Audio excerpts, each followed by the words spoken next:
So yung mga idol, ito na si Suzuki Shooter na FI fuel inject engine mga idol. Una namin siya, biniyak namin yung makina niya. So i-declare natin dito sa description natin kung ano yung mga ginawa natin dyan mga idol ha. So ito mga idol, hindi ako nang babash dito ng mga kapwa natin mekaniko na talagang hindi pa naman talaga nila alam kung ano yung ibig sabihin ng fuel inject engine mga idol ha. So ito, napakarami namin ginawa rito. So kailangan kumontak pa ako dito sa mga tropa natin na may mga machine shop mga idol. Tropa natin dito na may mga machine shop na talagang nangihingi pa tayo ng tulong sa kanila ma-build lang na maayos yung makina nito dahil 2025 model itong Suzuki Shooter na to na 115 na motor. So nagpunta kami ng kasa, nabigyan kami ng parts, kaso nga lang medyo lihis pa yung mga sukat. So ito puro mga fabrication, conversion, yung mga parts na kinabit namin dito dahil unang-una yung sigunyal niya disalign na deform. Pangalawa yung timing gear walang mahanap. Pangatlo yung side bearing. Pang-apat yung lagayan ng kunya ng magneto baloktot.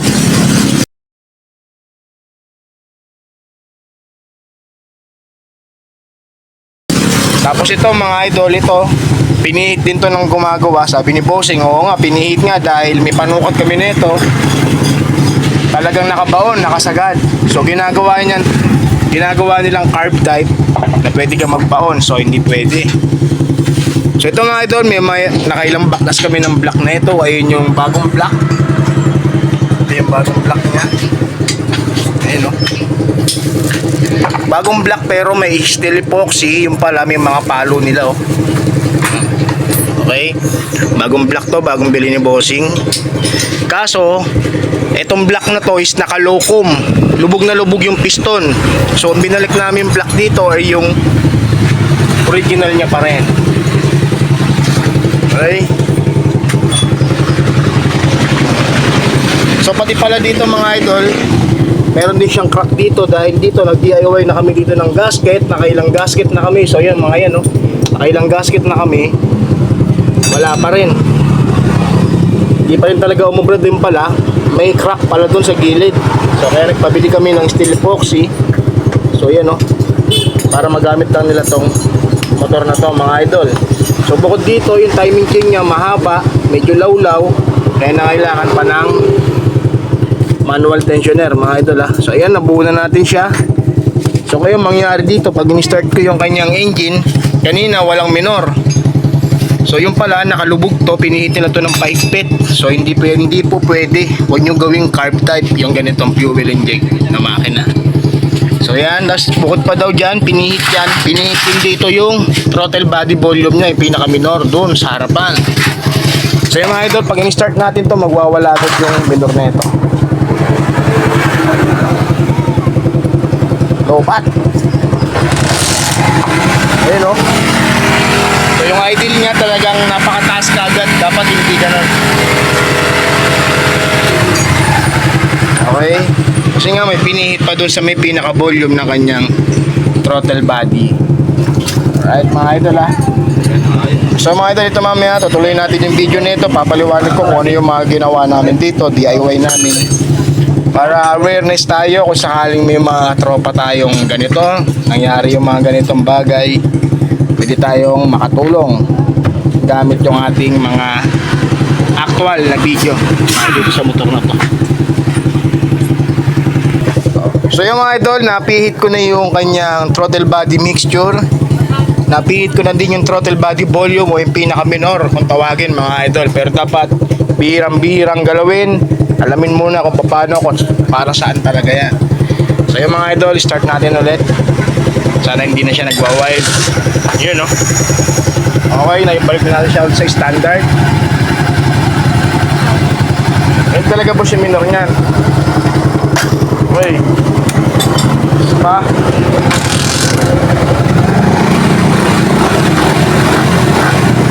Gusto kasi boss ng mga FI, pag niredondohan mo to, yung mga blue na mga nakikita mo mga ilaw na yan, hindi nagkukundap-kundap. Pagpakan natin ng 12 volts. So yung mga idol, pinasukan ko muna siya ng sub 12 volts para makatulong doon sa kanyang fuel pump tsaka na sa ECU. Okay. So yan, medyo nakapirmis na yung neutral light. Medyo gaganda yung performance ng makina.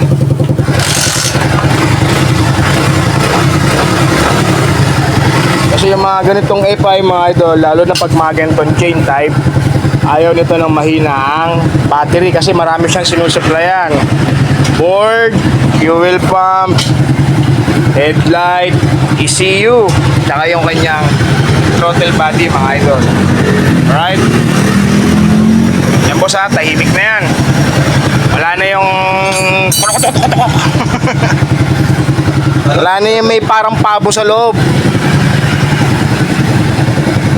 Walang lagitik, walang kaluskos. Back to standard ulit yung kanyang tunog. So, shoutout sa'yo boss. So ilang araw din namin tong binibuild mga idol, yung motor na to kasi ginawa kaming puzzle na dahil maraming kulang tong motor na to sa loob ng makina. So apat na pirasong transmission washer yung kulang, may mga disalign na crankshaft, may mga baliktad na piston. So sa mga ganung part mga idol, mga baliktad na piston mabilis lang itama. Pero yung binibuild mo na siya, hanggat di mo ina-assemble, eh hindi mo malalaman kung ano yung iba pang mga problema. So nakailang baklas kami dito dahil nga kada salpak, kinicheck namin. Huling-huli mga idol, yung part side ng secondary clutch, nandun yung baluktot, kaya pina-align pa namin ulit yan. Okay? So yan, pina na ulit yung motor niya. Yung tunog niya, wala na kayong maririnig na lagotok. Okay? Ito boss oh, nagkukundap-kundap.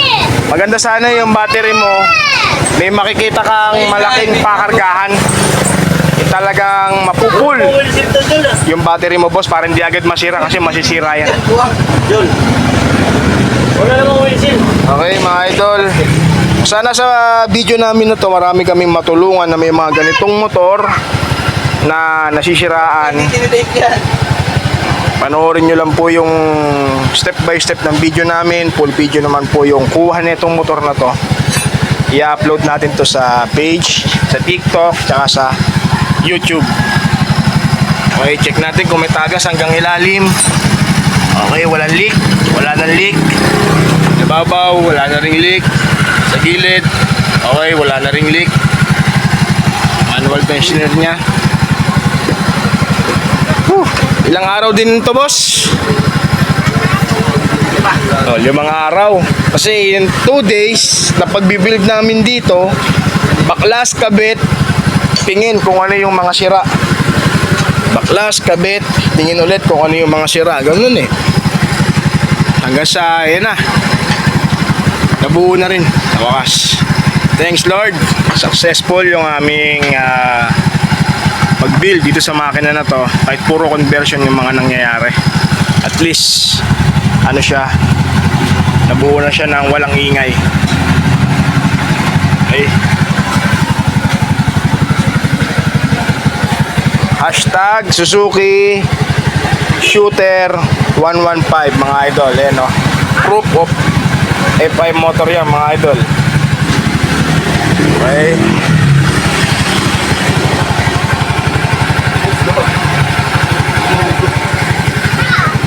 Siguro pag pinapalin, pinatanggal.